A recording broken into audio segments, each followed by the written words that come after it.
Hello everyone, my self Vikas Dhillon YouTube channel पर आप लोगों का स्वागत है। इस चैनल को लाइक, शेयर और सब्सक्राइब करना ना भूलें ताकि आपको जो लेटेस्ट अपडेट है या कोई भी जो टॉपिक नया ऐड किया जाता है उसका आपको पता चलता रहे।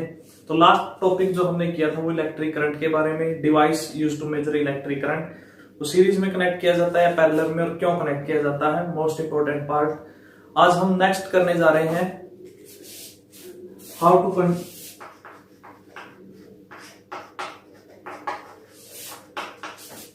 Continuous flow of current. कि करंट को अगर कंटिन्यूअस फ्लो करवाना तो हम कैसे करवा सकते हैं। तो सिंपल सा भी हमने पढ़ा था कि बाय मेकिंग पोटेंशियल डिफरेंस, अगर हम पोटेंशियल डिफरेंस क्रिएट कर दें across the end of conductor, across ends of conductor, तो हम कंटिन्यूअस फ्लो ले सकते हैं, continuous flow of current. Clear? इसको आप एक एग्जांपल से समझे। लाइक हमारे पास ये कंटेनर है, एक कंटेनर, यहां कंडीशन ये है कि कंटेनर जिस लेवल पे रखे हैं वो लेवल सेम हो। ये नहीं है कि कंटेनर एक तो हायर लेवल पे है, एक लोअर लेवल पे है, फिर तो जो लोअर पे है उसमें पानी चाहे कम भी हो, वो जो हायर पे है उसमें पानी चाहे कम भी हो, वो लोअर में आसानी से पानी को फ्लो करवा सकता है। कंडीशन ये हमारी वो सेम लेवल पे हो। इसमें यहां तक वाटर है और इसमें यहां तक है, हमने इनको कनेक्ट कर दिया एक पाइप से, अभी वो क्लोज पोजीशन में है। Clear to all? अब जैसे ही इस टैब को हम ऑन करेंगे क्या होगा, हमें पता है कि पानी इस टैंक से यहां फ्लो करेगा, तब तक फ्लो करेगा जब तक कि लेवल दोनों का बराबर ना हो जाए। लेवल जैसे ही बराबर होता है पानी का जो फ्लो है वो ऑटोमेटिक बंद हो जाएगा। मैं चाहता हूं कि फ्लो जो है वो कंटिन्यूअस रहे, तो उसके लिए दो कंडीशन मेरे पास, या तो मैं इसमें और पानी डालता रहूं, फ्लो कंटिन्यूअस होता रहेगा, या फिर मैं किसी एक से निकालता रहूं। क्लियर बोल? या तो मैं और पानी डालता रहूं तो भी फ्लो कंटिन्यूअस होगा, या एक से निकाल लूं तो भी फ्लो कंटिन्यूअस होगा। यानी फ्लो बनाने के लिए यहां पर डिफरेंस बनाना बहुत जरूरी है, और डिफरेंस जब तक रहेगा तब तक ये फ्लो चलता रहेगा। जब भी इनका डिफरेंस खत्म हो गया, ये इक्वल हो गए, तो वो फ्लो नहीं होगा, वो फ्लो रुक जाएगा। ठीक ऐसा ही कंडक्टर के अक्रॉस पोटेंशियल डिफरेंस का, अगर हमने कंडक्टर के अक्रॉस पोटेंशियल डिफरेंस जो मेंटेन किया है, अगर उसको मेंटेन रखें तो ही करंट फ्लो होगा, वरना नहीं। जैसे कि हमने एक सेल लिया, उसको हमने एक कंडक्टर से कनेक्ट कर दिया, यहां फ्लो हो गया चार्जेस, अब और ज्यादा एनर्जी खर्च नहीं होती, दोनों साइडों पर जो पोटेंशियल है वो बराबर हो गया है। अब यहां पर करंट फ्लो नहीं होगा क्योंकि पोटेंशियल सेम हो गया। अब मैं चाहता हूं कि यहां खर्च भी हो लगातार, क्योंकि खर्च होगा तभी पोटेंशियल डिफरेंस बना रहेगा और तभी करंट फ्लो करेगा। मैं क्या करता हूं, सेल यहां एक बल्ब अटैच कर दिया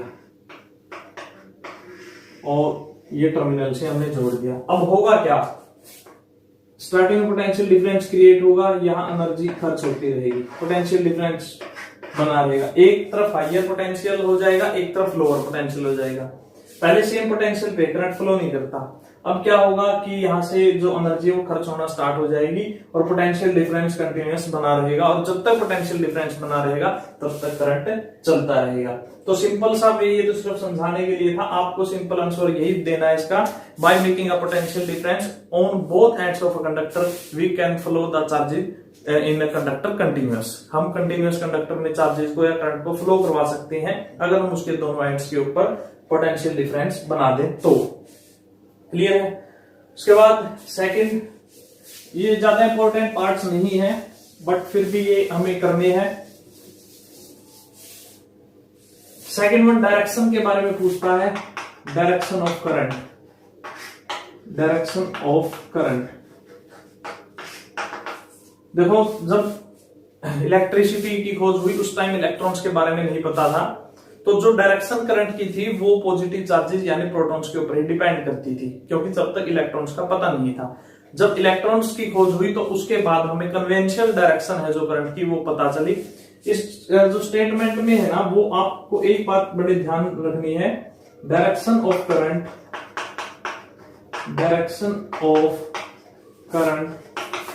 is from positive terminal of battery to negative terminal of battery.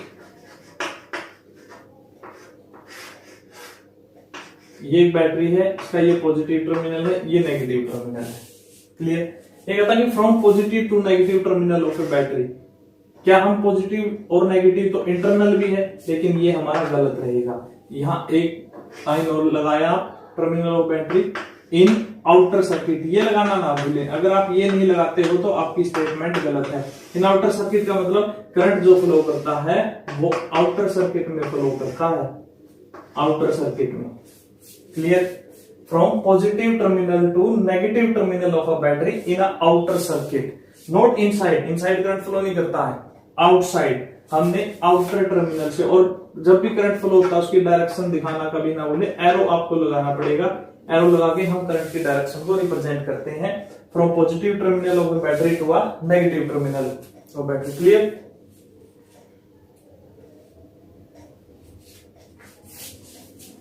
Next topic, how current flow in wire.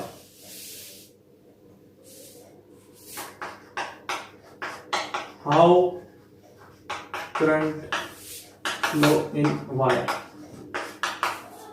वो तो हमें पता ही है कि पोटेंशियल डिफरेंस क्रिएट होगा तभी करंट फ्लो करेगा। पोटेंशियल डिफरेंस ऐसा क्या करता है कि करंट फ्लो होने पर मजबूर हो जाता है। हमें पता है कि कोई भी कंडक्टर है, उसके अंदर ये हमारे पास एक वायर है, थोड़ी थिक दिखाई है मैंने ताकि इलेक्ट्रॉन्स को हम अच्छे से यहां देख सकें। तो इसके अंदर जो इलेक्ट्रॉन है वो रैंडमली किसी न किसी डायरेक्शन में मूव करते हैं, रैंडमली मूव कर रहे हैं, वो उनकी कोई पर्टिकुलर डायरेक्शन नहीं है। हम क्या करते हैं, इसको एक बैटरी या सेल से अटैच करते हैं, यहां पॉजिटिव यहां नेगेटिव। अब क्या होगा, यहां पर पॉजिटिव है और इलेक्ट्रॉन्स के ऊपर नेगेटिव है, तो यहां अट्रैक्शन का फोर्स क्रिएट हो जाएगा, अट्रैक्शन। और ये नेगेटिव है, ये नेगेटिव है, यहां कौन सा फोर्स क्रिएट हो जाएगा, रिपल्सन। ये यहां से टर्मिनल इसको रिपेल करता है, ये जाते हैं यहां तक। जैसे ही यहां पहुंचते हैं ये पॉजिटिव के इफेक्ट में आ जाते हैं, तो इस तरफ और ज्यादा अट्रैक्ट हो जाते हैं। मतलब यहां से रिपेल हो गई, कुछ फोर्स तो यहां लगा, कुछ यहां अट्रैक्शन का फोर्स लगा, तो इनकी एक पर्टिकुलर डायरेक्शन हो गई। पहले रैंडमली मूव कर रहे थे, लेकिन जैसे ही हमने बैटरी के टर्मिनल से अटैच किया, यहाँ पर जो फोर्स लगा इलेक्ट्रोस्टैटिक फोर्स इनके ऊपर, इनको एक पर्टिकुलर डायरेक्शन दे दी। और मूवमेंट ऑफ इलेक्ट्रॉन, ये कंडक्टर है, ध्यान रखिए, ये कंडक्टर की बात कर रहा हूं मैं। कंडक्टर, कोई भी वायर, कोई भी मेटल हम ले सकते हैं। Flow of electrons in particular direction is known as a current. Clear? ये करंट है। और करंट की डायरेक्शन हमेशा इलेक्ट्रॉन्स के जो मोशन की है वो अपोजिट होती है। इलेक्ट्रॉन यानी हम ये कह सकते हैं करंट पॉजिटिव से नेगेटिव टर्मिनल ऑफ बैटरी, या opposite to flow of electron. जिस डायरेक्शन में इलेक्ट्रॉन फ्लो करते हैं उसके अपोजिट करंट है वो मूव करता है।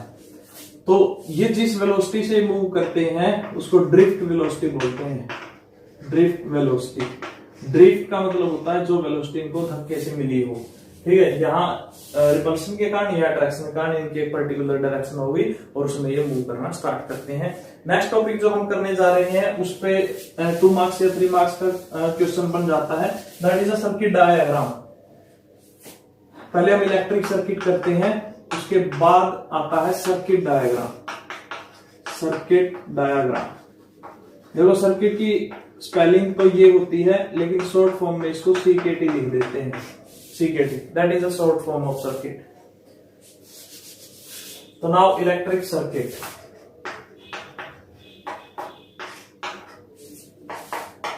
The path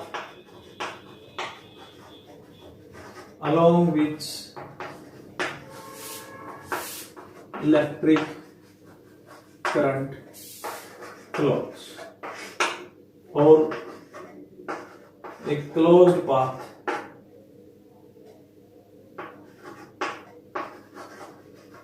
along which electron moves from one end to other end of a battery in outer circuit. कोई भी डेफिनेशन दे सकते हो, वो रास्ता जिसमें करंट फ्लो करता है, ठीक है, या वो कनेक्शन जिसमें बैटरी के पॉजिटिव टर्मिनल से नेगेटिव टर्मिनल तक कनेक्ट किया गया है through any conductor. Clear, closed path कोई भी हो सकता है। अब यहां मेनली हम सर्किट डायग्राम कर रहे हैं, उसके अब हम इलेक्ट्रिक सर्किट और सर्किट सिंबल इसके बारे में डिस्कस करेंगे। इलेक्ट्रिक सर्किट मान लीजिए आपको एक सेल दिया गया है, वायर है, बल्ब है, स्विच है, ये आपको गिवन है और सर्किट डायग्राम बनाना है जो पाथ दिखाए जिसमें करंट फ्लो करता है विदाउट सर्किट सिंबल। जब सर्किट सिंबल नहीं थे, सर्किट सिंबल स्टैंडर्ड सिंबल है, स्टैंडर्ड सिंबल। ये क्यों बनाए गए? कुछ ऐसे सिंबल्स की जरूरत थी वो all over the world same रहे, कोई भी कैसा भी सर्किट डायग्राम बनाए सभी को समझ में आए। सेकेंड वन, इससे जो टाइम की बचत है वो भी होती है। तो दो रीजन हम यहां डाल सकते हैं, for saving time and whole world understandable. अगर हम अपनी तरफ से कोई डायग्राम बनाते हैं तो हम क्या करेंगे कि हमने कोई सेल लिया, उसके साथ वायर को अटैच किया, स्विच हम अपनी मर्जी से स्विच लगा देते हैं, कोई नीडल लगा के यहां, उसके बाद बल्ब बनाया, इसको कनेक्ट किया, पॉजिटिव नेगेटिव। अब कोई इसको टाइम लगा, किसी को समझ में आया, किसी को समझ में नहीं आया, कोई इसमें कलर फिलअप कर देता है, कोई स्विच को किसी तरीके से बना देता है, बल्ब को किसी तरीके से बना देता है।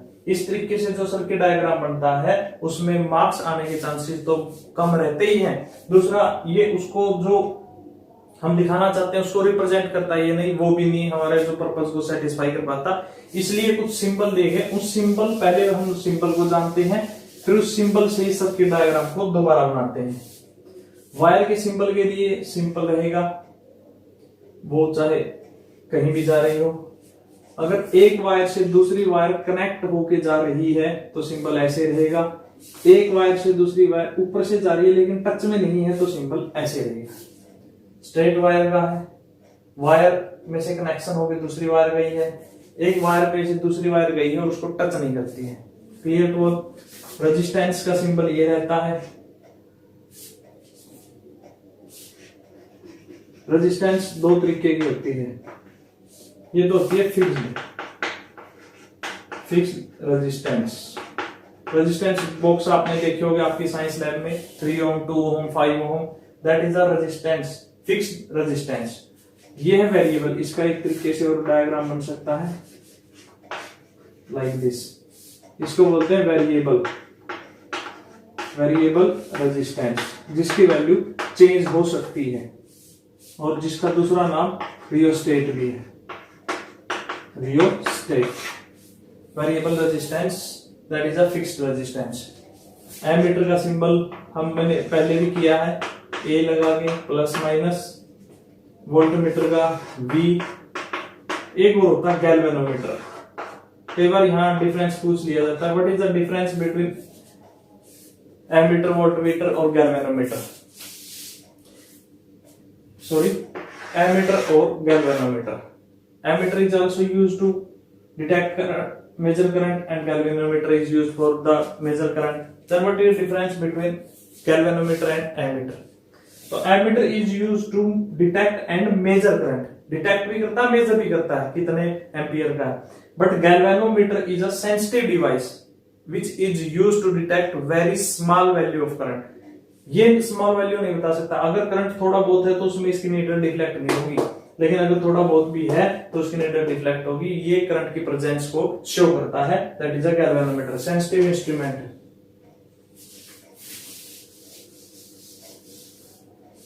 स्विच का सिंबल हम दो तरीके से दिखा सकते हैं, ओपन या जिसको ऑफ मोड बोल देते हैं, इसी को हम इस तरीके से शो कर सकते हैं. सेकंड जो क्लोज्ड है, क्लोज्ड या जिसको ऑन पोजीशन बोल देते हैं, उसको इस तरीके से बस बीच में डॉट लगाना है. ठीक है, बीच में डॉट लगाया, ये क्लोज्ड हो गया या ऑन पोजीशन हम जिसको बोल सकते हैं. स्विच का हो गया. बल्ब का, बल्ब को एक वायर ऐसे दिखा सकते हैं, ये ऑफ पोजीशन में है. अगर बल्ब ग्लो करता है तो हम इसको इस पोजीशन में दिखा सकते हैं. ये इसमें और बल्ब का हम बढ़ा सकते हैं, इसी के और में इस तरीके से, that in of position, on position. That are the standard symbol used for making the circuit diagram. अब इन्हीं के बेसिस पर जो पीछे हमने डायग्राम बनाया है हम उसी को सिंपलीफाई करते हैं.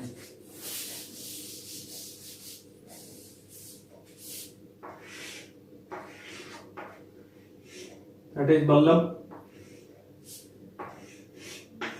स्विच,